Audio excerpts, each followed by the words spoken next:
చూడండి, ఈరోజు కాకినాడ కిచెన్లో మేము ఉడకబెట్టి తీసుకున్న శనగపప్పు అండి. అది మిల్ మేకర్ శనగపప్పు వండుకుంటున్నామండి. ఇగోండి తరిగిన ఉల్లిపాయ ముక్కలు, పచ్చిమిరకాయ ముక్కలు, కొత్తిమీర, కరివేపాకు అండి. అగోండి నూరు పెట్టుకున్న అల్లం వెల్లుల్లి పేస్ట్ అండి.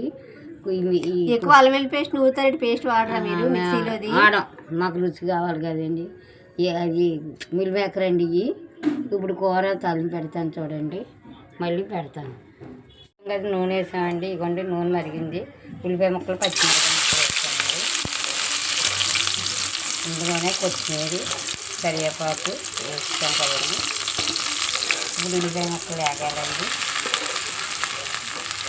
బాగా బాయిల్ అయిన తర్వాత చూపిస్తామండి. ఇక్కడ కూడా వేగాలండి ఉల్లిపాయ ముక్కలతో వేస్తాను కదండి మిల్ మేకర్. ఇప్పుడు ఇంట్లో కొద్దిగా ఒక రవ్వ పసుపు వేస్తానండి.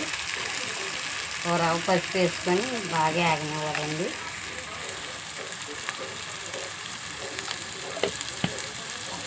అలాగనే అల్లం వెల్లుల్లి పేస్ట్ కూడా వేసేస్తానండి. ఇది అల్లం వెల్లుల్లి పేస్ట్ అండి.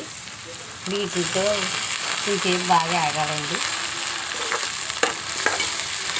ఇది బాగా ఎర్రగా వేగాలండి. ఎర్రగా వేగాయి కదండి. ఇవి మిల్ మేకర్, ఉల్లిపాయలు, పచ్చిమిరకాయలు అన్నీ కలిపి బాగా వేగాయి కాబట్టి ఇప్పుడు ఉడకబెట్టి తీసుకున్న శనగపప్పు వేసామండి. ఇప్పుడు ఇది కూడా ఇలా కట్ చేసిన తర్వాత ఇప్పుడు తగినంత కారం, తగినంత ఉప్పు వేసుకొని అది వాటర్ వేయాలండి.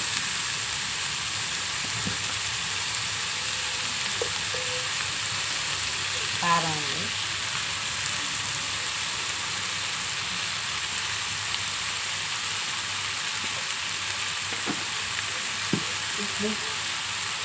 చూడండి తగినంత సాల్ట్ అండి.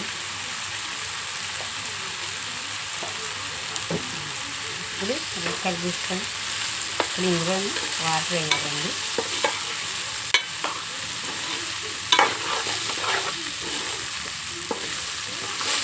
ఇప్పుడు వాటర్ వేస్తున్నాను చూడండి.